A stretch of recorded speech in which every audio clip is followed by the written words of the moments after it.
Hello and welcome back to Management Snippets.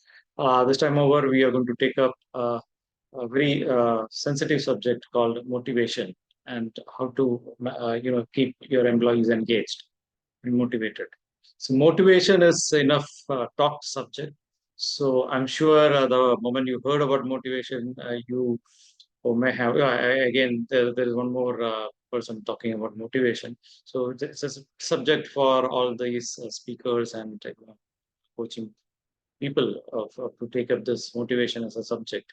And then let me say that it is easier said than done, because motivation is not to motivate people is not everyone's cup of tea.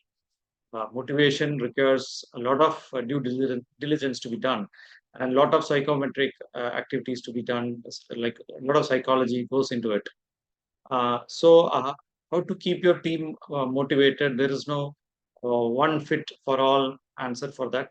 Neither there is a strategy which is a one fit for all strategy for motivation, because each God has created each one of us differently. That's why we have the separate thumb impression, right? My thumb impression is never the same as yours. Yours is never the same as somebody sitting beside you. Likewise, each person is different. So are the employees. So if you have a team of 10 people under you, and then you have to keep the team motivated, there is no one single solution. There is nothing, there is no one scale which fits for all. It depends on person to person.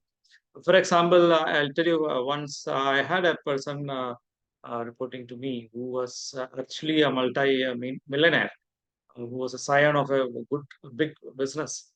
And I used to ask him, "What are you doing here?" So then he used to tell me that it is if he had joined his father's business, it is nothing new in it. It's a set business. People will be respecting him because of his father. Uh, so there is nothing that he has made or where he has proved his identity. So he said that instead of going into a well treated path, he chose to choose a not a path which is not treated much.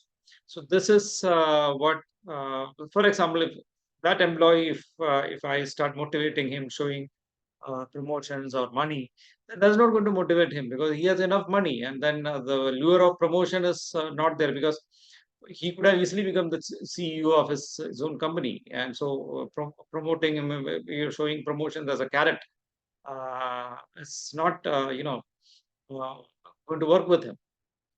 So what would work with him, as I found out later, was like he had a very inquisitive mind. So sending him for good courses, or for the studies, or giving him more challenging jobs, which I would clearly say that no one else, rather is a thing which others have failed. Why don't you take this up, this challenge?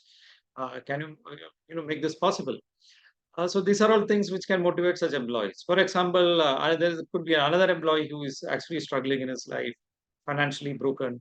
So for that employee, it could the money which matters, maybe a promotion or an increment would matter him much more than other kinds of motivation. And as always, as many n number of people have told, Maslow's hierarchy, wherein the physiological needs, the societal needs, which ultimately culminates in the self-realization. This is okay. This is the basis of all motivation speakers, and then how to motivate people and all. I am not getting into it because many people have spoken about that already.